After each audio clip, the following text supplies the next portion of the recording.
Jemaat yang dikasihi Tuhan Yesus, selamat hari Minggu ke-13 sesudah Pentakosta dan selamat beribadah pada hari ini.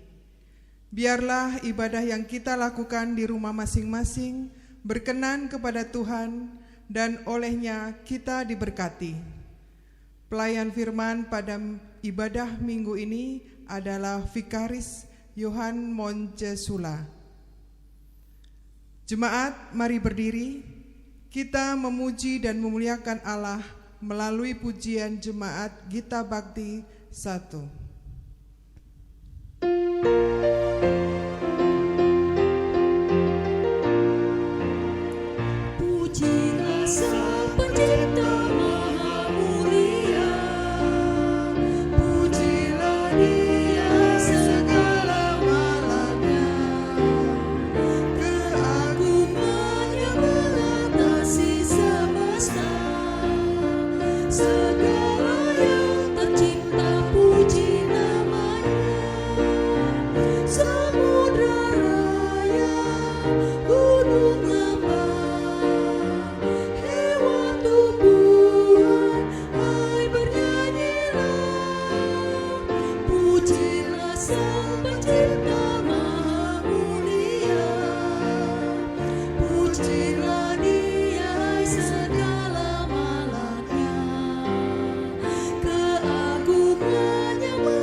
Jemaat yang diberkati Tuhan, dengarlah votum dan salam. Pertolongan kita adalah dalam nama Tuhan yang menjadikan langit dan bumi. Kasih karunia dan damai sejahtera dari Allah Bapa kita dan dari Tuhan Yesus Kristus menyertai jemaat sekalian.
Jemaat dipersilahkan duduk. Jemaat, marilah kita mengaku dosa dan kesalahan kita di hadapan Tuhan yang Maha Pengasih. Kasihilah kami, ya Allah, menurut kasih setiamu. Hapuskanlah pelanggaran kami menurut rahmat-Mu yang besar. Bersihkanlah kami seluruhnya dari kesalahan kami, dan tahirkanlah kami dari dosa kami. Sebab kami sendiri sadar akan pelanggaran kami dan senantiasa bergumul dengan kesalahan kami. Jadikanlah hati kami tahir, ya Allah, dan baharuilah batin kami dengan roh yang teguh. Jangan membuang kami dari hadapan-Mu, dan janganlah mengambil roh-Mu yang kudus daripada kami. Bangkitkanlah kembali pada kami kegirangan karena selamat yang daripada-Mu, dan lengkapilah kami dengan roh kerelaan. Demikianlah pengakuan kami. Dengarlah ya Tuhan.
Jemaat Tuhan, kepada setiap orang yang telah mengaku dosa dan bertobat, disampaikan berita anugerah sebagaimana tertulis dalam Mazmur 85 ayat 5 menyatakan, sebab Engkau ya Tuhan baik dan suka mengampuni dan berlimpah kasih setia bagi semua orang yang berseru kepadamu. Demikian berita anugerah berdasarkan firman Tuhan ini. Sebagai pelayan Yesus Kristus, kami memberitakan bahwa pengampunan dosa telah berlaku dalam nama Bapa, Anak, dan Roh Kudus.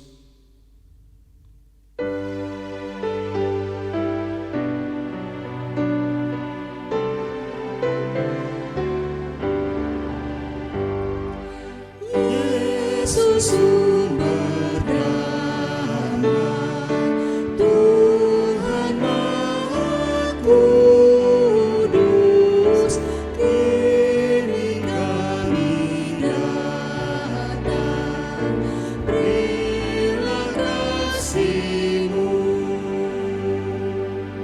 selamatkanlah kami dari kuasa dosa, berilah pada kami jiwa yang tenang.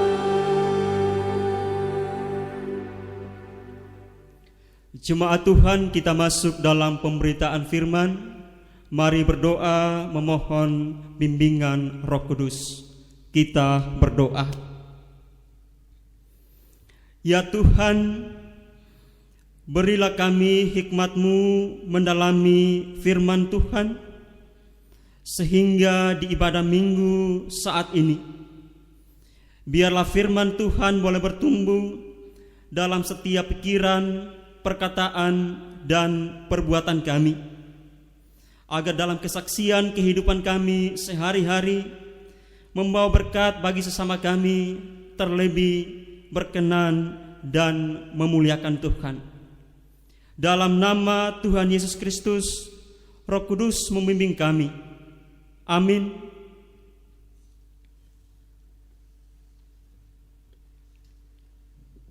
Jemaat, mari berdiri. Bacaan Alkitab hari ini diambil dari kitab Amsal 3 ayatnya yang ke-13 sampai dengan 20 yang mengatakan demikian. Berbahagialah orang yang mendapat hikmat, orang yang memperoleh kepandaian, karena keuntungannya melebihi keuntungan perak dan hasilnya melebihi emas. Ia lebih berharga daripada permata, apapun yang kau inginkan tidak dapat menyamainya. Umur panjang ada di tangan kanannya, di tangan kirinya kekayaan dan kehormatan. Jalannya adalah jalan penuh bahagia, segala jalannya sejahtera semata-mata. Ia menjadi pohon kehidupan bagi orang yang memegangnya. Siapa yang berpegang padanya akan disebut berbahagia. Dengan hikmat Tuhan telah melekatkan dasar bumi, dengan pengertian ditetapkannya langit. Dengan pengetahuannya air samudra raya berpencaran dan awan menitikkan embun. Demikian bacaan Alkitab.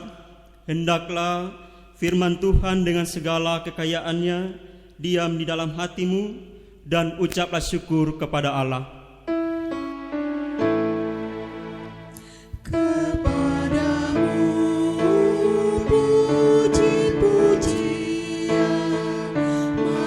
Syukur dan segala kemuliaan, ya Bapa, Putra, Roh Kudus, sampai kekal selama-lamanya.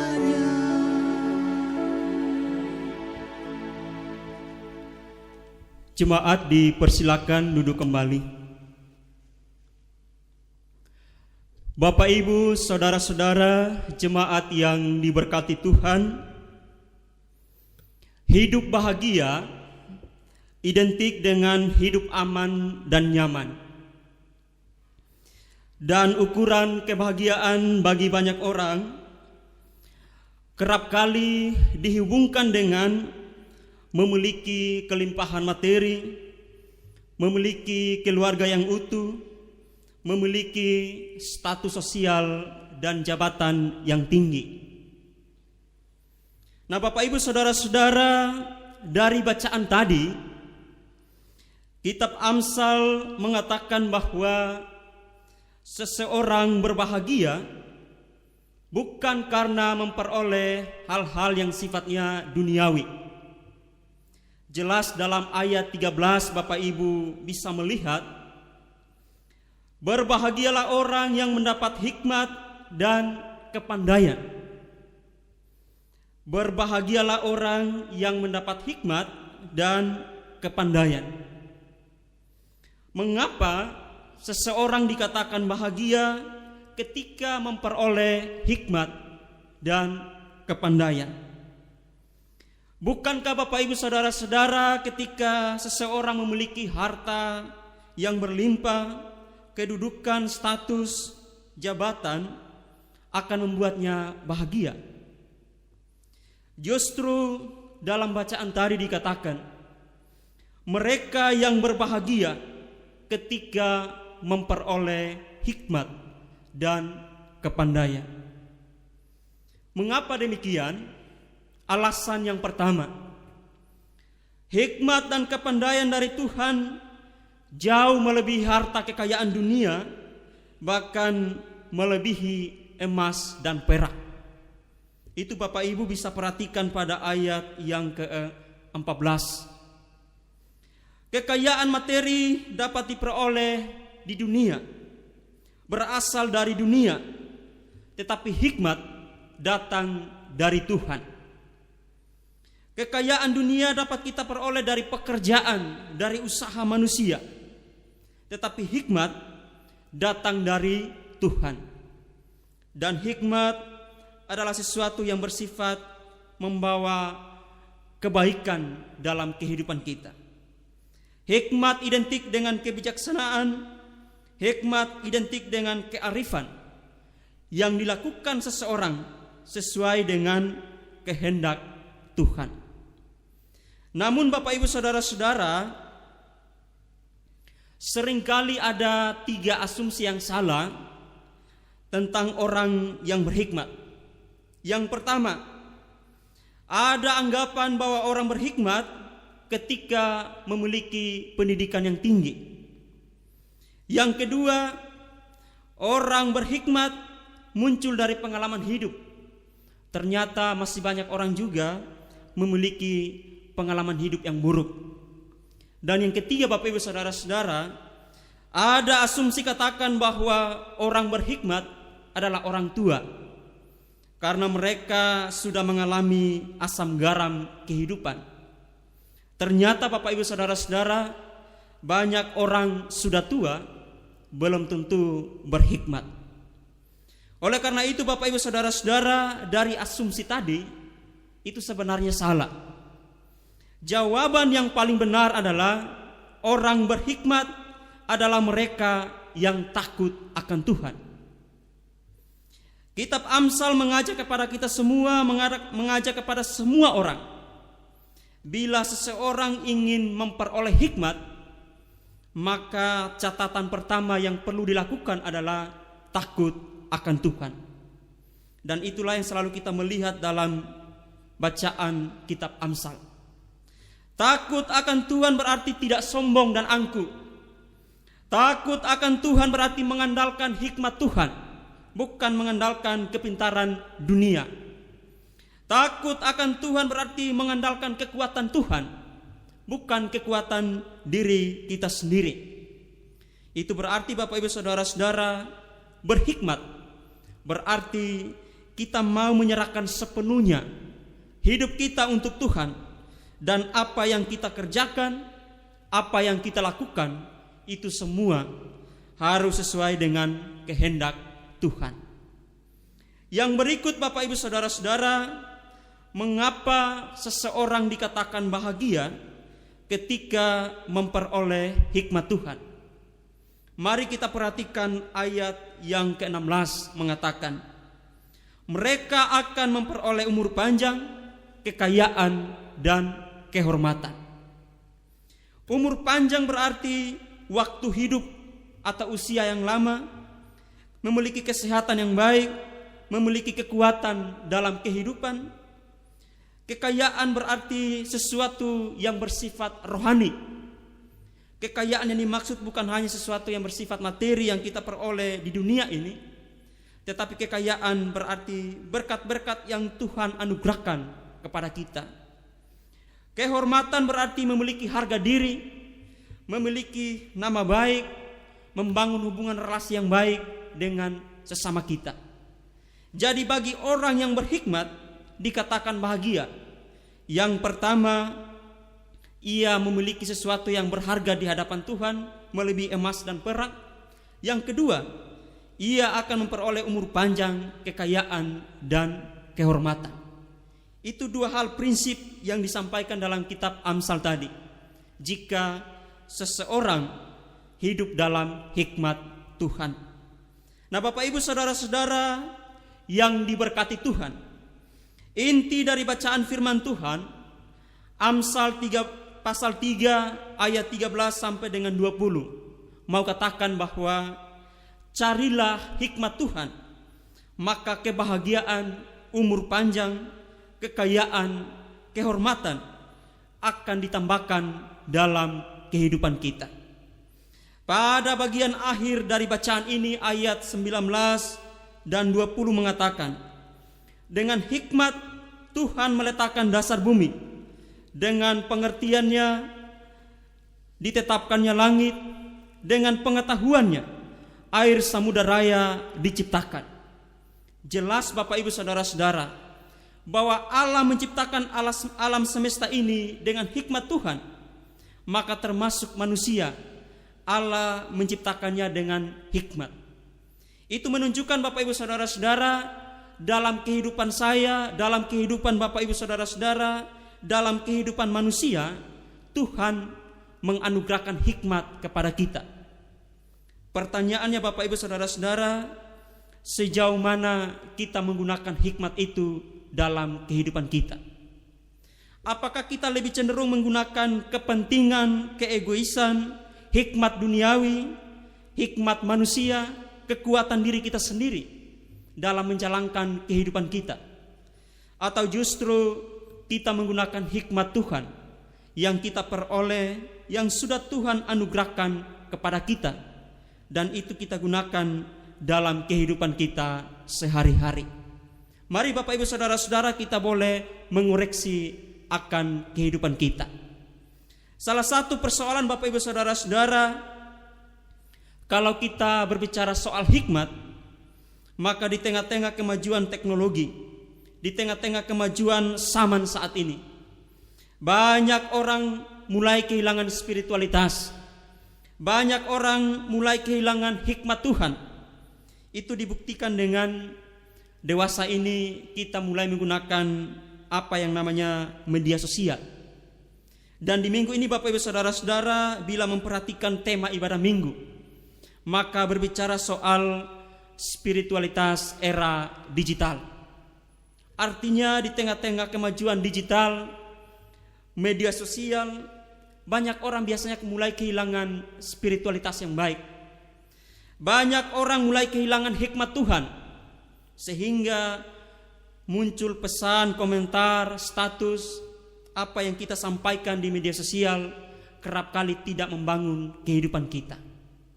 Nah Bapak Ibu Saudara-saudara, pernahkah kita berpikir apa yang kita ucapkan, apa yang kita posting di media sosial berdampak buruk bagi orang lain?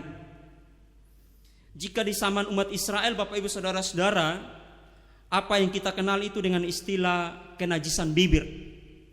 Karena umat Israel selalu mengucapkan kata-kata yang melukai hati sesama, bahkan kerap kali kata-kata mereka melukai hati Tuhan. Kalau kita hubungkan dengan kehidupan kita saat ini, kita tidak lagi mengenal yang namanya kenajisan bibir, tetapi kita mengenal dengan istilah kenajisan jari-jari tangan. Banyak orang menggunakan jari-jari tangan dengan mengetik pesan-pesan yang kurang membangun persekutuan. Banyak orang menggunakan status, pesan, komentar, postingan di media tidak lagi membangun spiritualitas kehidupan kita. Baik itu Bapak Ibu Saudara-saudara, kita melihat di grup WA, di Instagram, di Facebook kita, kerap kali kita melihat ada banyak batu sandungan-sandungan yang muncul di sana. Oleh karena itu Bapak Ibu Saudara-saudara, di minggu ini melalui SGDK, GPIB memberikan kita satu tema, yaitu spiritualitas era digital. Bagaimana kita menggunakan media digital, bagaimana kita menggunakan media sosial secara bijak dan efektif. Bijak berarti kita menanggapi sebuah informasi dengan komentar pesan yang positif. Efektif berarti kita menggunakan media dengan secukupnya, menambah pengetahuan kita, membangun sosialisasi kita dengan baik, mendorong spirit kita untuk semakin baik, bukan menghancurkan kehidupan kita. Salah satu contoh Bapak Ibu Saudara-saudara, kerap kali kalau kita lihat dalam kehidupan keluarga saat ini, media sosial bukan lagi menjadi sesuatu yang penting, yang positif bagi kita, tetapi juga bisa membangun jarak antara persekutuan kita, baik dalam keluarga maupun dalam jemaat. Ada banyak keluarga-keluarga Kristen yang oleh karena kesibukan di media sosial, oleh karena kesibukan dengan digital, maka mulai kehilangan kasih sayang antara orang tua dan anak-anak. Inilah masalah-masalah yang kerap kali kita hadapi dalam kehidupan kita. Oleh karena itu Bapak Ibu Saudara-saudara, di minggu ini firman Tuhan mengingatkan kepada kita semua, kalau kita cenderung menggunakan media untuk tidak membangun persekutuan kita, itu berarti bahwa spiritualitas kita mulai kehilangan hikmat Tuhan. Karena apa yang kita gunakan, fasilitas, sarana, tidak lagi mendatangkan berkat dalam kehidupan kita. Oleh karena itu, Bapak Ibu Saudara-saudara, dalam kesadaran seperti itu, mari kita boleh kembali memeriksa akan kehidupan kita. Sejauh mana ilmu pengetahuan, sejauh mana sarana, sejauh mana digital, sejauh mana media sosial dapat kita gunakan dalam kehidupan kita. Kiranya apa yang kita peroleh, apa yang kita gunakan, terus membangun iman kita, terus membangun spiritualitas kita, terus membangun sosialisasi kita, sehingga dalam hubungan kita dengan sesama, dalam hubungan kita, relasi kita dengan Tuhan semakin baik. Tuhan Yesus memberkati Bapak Ibu jemaat sekalian. Amin.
curahkan kurnia.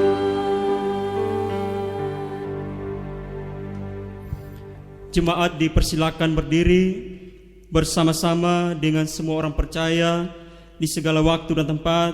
Kita mengakui pengakuan iman rasuli dengan hati dan mulut. Masing-masing orang berkata, "Aku percaya kepada Allah, Bapa yang Maha Kuasa, Khalid langit dan bumi, dan kepada Yesus Kristus, anaknya yang Tunggal Tuhan kita, yang dikandung daripada Roh Kudus, lahir dari anak darah Maria, yang menderita di bawah pemerintahan Pontius Pilatus, disalibkan, mati dan dikuburkan, turun ke dalam kerajaan maut, pada hari yang ketiga bangkit pula dari antara orang mati, naik ke surga, duduk di kanan Allah Bapa yang Maha Kuasa, dan akan datang dari sana untuk menghakimi orang yang hidup dan yang mati. Aku percaya kepada Roh Kudus, gereja yang kudus dan am, persekutuan orang kudus, pengampunan dosa, kebangkitan daging, dan hidup yang kekal." Jemaat dipersilakan duduk kembali. Kita masuk dalam doa syafaat. Mari kita berdoa. Bapa di surga, kami bersyukur atas kebaikan dan penyertaan Tuhan dalam kehidupan kami.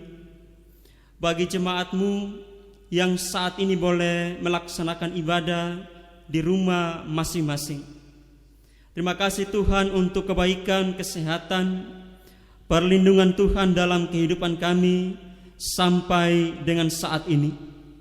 Sehingga biarlah dalam persekutuan ibadah minggu yang dapat kami lakukan di rumah kami masing-masing, membawa sukacita dalam kehidupan kami, dalam persekutuan keluarga, dalam ibadah kami di rumah masing-masing. Bapa di surga, berkati akan kehidupan kami. Bahkan kami bersyukur melalui para pelayan Tuhan yang hari ini boleh melayani ibadah melalui virtual. Bagi pelayan liturgi, organis, pemandu lagu, tim multimedia, Allah memberkati akan kehidupan mereka. Bagi Ibu Nuning, Ibu Erna, Saudara Aris, Saudari Rio, Saudara Hengki, Saudara Renovon, biarlah Tuhan dengan waktu, dengan apa yang mereka lakukan melalui pelayanan ibadah minggu di hari ini, membawa berkat bagi persekutuan jemaat-Mu, sehingga ibadah yang dapat lakukan di rumah masing-masing membawa sukacita dalam kehidupan mereka. Berkati akan para pelayan-Mu ya Tuhan dalam kehidupan pekerjaan bersama dengan keluarga mereka. Berikan kesehatan, kekuatan, berkat-berkat dalam hidup mereka, sehingga apa yang mereka boleh kerjakan dalam seluruh aktivitas mereka membawa berkat bagi kehidupan mereka. Bahkan apa yang mereka lakukan selalu memuliakan Tuhan. Bapa di surga, kami berdoa bagi jemaat-Mu dalam persekutuan ibadah di rumah, dalam pekerjaan mereka, dalam aktivitas mereka. Apapun yang mereka rencanakan, apapun yang mereka lakukan saat ini, biarlah Tuhan memberkati akan masing-masing kehidupan mereka. Bila mereka berhadapan dengan pergumulan, persoalan kehidupan keluarga, Tuhan kuatkan, Tuhan sertai, Tuhan pimpin akan hidup mereka. Sehingga di tengah-tengah kesulitan yang mereka hadapi, ada jalan keluar, ada kuasa Tuhan yang hadir menolong, memberkati akan kehidupan mereka. Bagi jemaat-Mu yang bersyukur oleh karena berkat-berkat Tuhan dalam pekerjaan, oleh karena kesuksesan dalam pendidikan, oleh karena ungkapan syukur karena hari ulang tahun perkawinan, hari ulang tahun kelahiran, Allah memberkati akan setiap ungkapan-ungkapan syukur mereka. Sehingga biarlah Tuhan, jemaat-Mu boleh bersyukur atas apa yang Tuhan boleh buat di dalam kehidupan mereka. Allah memberkati akan setiap jemaat-Mu dalam keberhasilan-keberhasilan, berkat-berkat yang Tuhan boleh anugerahkan dalam kehidupan mereka masing-masing. Kami berdoa bagi jemaat-Mu yang saat ini masih sedang dalam proses pemulihan ataupun dalam kehidupan sakit penyakit yang mereka alami. Bagi Ibu Pendeta Linda dalam proses pengobatan di Rumah Sakit Subroto, bagi Saudara Oktavianus, Bapak Gindo Simajuntak, Ibu Susiana, Bapak Joko Satrio, Ibu Deliana Amin, Ibu Yulia Indriani dalam proses operasi dan pemulihan, Ibu Leticia Budiman, Oma Saunang, adik Audrey. Tuhan memberkati akan kehidupan mereka. Bahkan bagi warga jemaat yang tidak disebutkan namanya dalam warta jemaat, Allah memberkati akan setiap pergumulan, proses pemulihan, bahkan sakit penyakit yang saat ini masih sedang dialami dalam kehidupan mereka.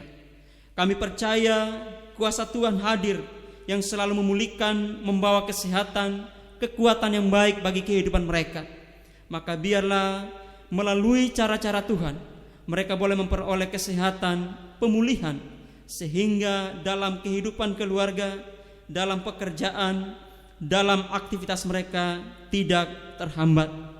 Bapa di surga, kami berdoa khususnya bagi keluarga Subagio pada minggu yang lalu mengalami duka cita. Tuhan memberkati akan keluarga Subagio, bagi ibu beserta anak cucu, anak mantu.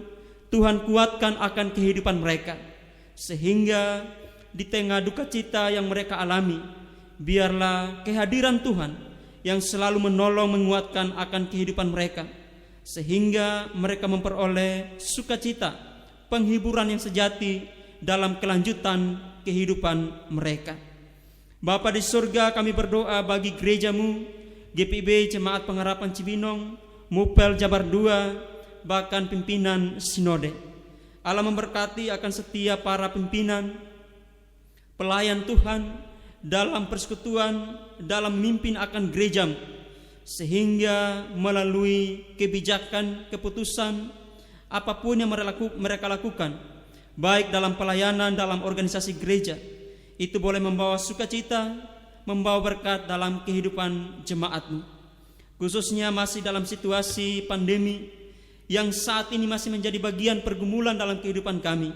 Allah memberkati, sehingga biarlah dengan keputusan, dengan hikmat Tuhan, gereja kami tetap dengan bijak menghadapi situasi-situasi yang kami alami saat ini. Kami berdoa bagi para pemerintah, Allah memberkati akan kehidupan mereka, sehingga biarlah melalui setiap keputusan, kebijakan mereka membawa berkat damai sejahtera bagi umat, bagi masyarakat, bangsa bangsa dan negara kami. Ya Tuhan, dalam pengasihan-Mu kami mohon, di dalam Kristus Yesus Tuhan dan Juru Selamat kami, yang mengajarkan kami berdoa bersama-sama. Bapa kami yang di surga, dikuduskanlah nama-Mu, datanglah kerajaan-Mu, jadilah kehendak-Mu di bumi seperti di surga. Berikanlah kami pada hari ini makanan kami yang secukupnya, dan ampunilah kami akan kesalahan kami, seperti kami juga mengampuni orang yang bersalah kepada kami. Dan janganlah membawa kami ke dalam pencobaan, tetapi lepaskanlah kami daripada yang jahat.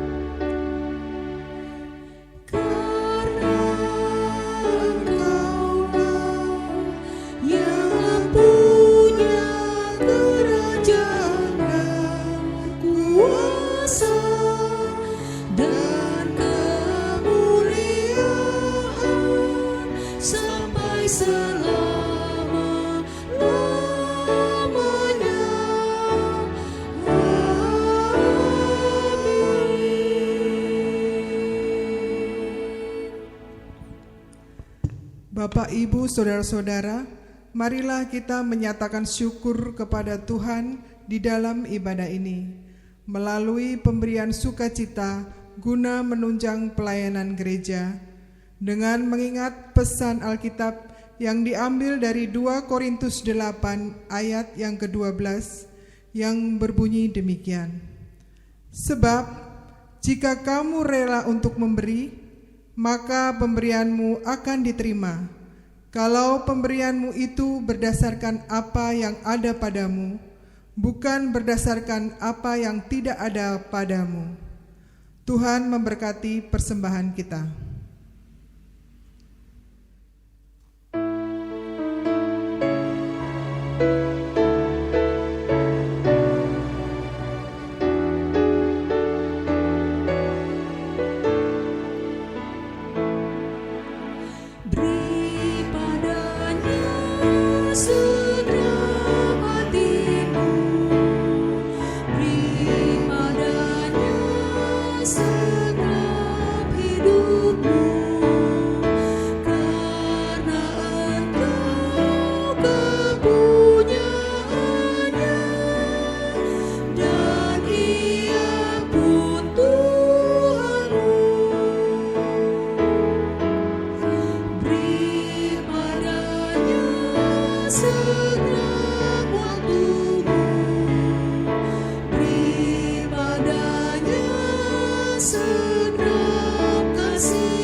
Jemaat, mari berdiri untuk menyerahkan persembahan kita dalam doa. Mari kita berdoa. Sekarang ya Allah, kami bersyukur padamu dan memuji namamu yang agung itu. Sebab siapakah kami sehingga kami mampu memberi persembahan sukarela seperti ini? Karena daripadamulah segala-galanya, dan dari tanganmu sendirilah persembahan yang kami berikan kepadamu. Amin. Jemaat tetap berdiri. Pergilah dalam damai sejahtera Tuhan dan lakukanlah firman Tuhan dalam kehidupan kita sehari-hari.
Jemaat, arahkanlah hati dan pikiranmu kepada Tuhan, serta terimalah berkat-Nya. Tuhan memberkati engkau dan melindungi engkau. Tuhan menyinari engkau dengan wajah-Nya dan memberi engkau kasih karunia. Tuhan menghadapkan wajah-Nya kepadamu dan memberi engkau damai sejahtera.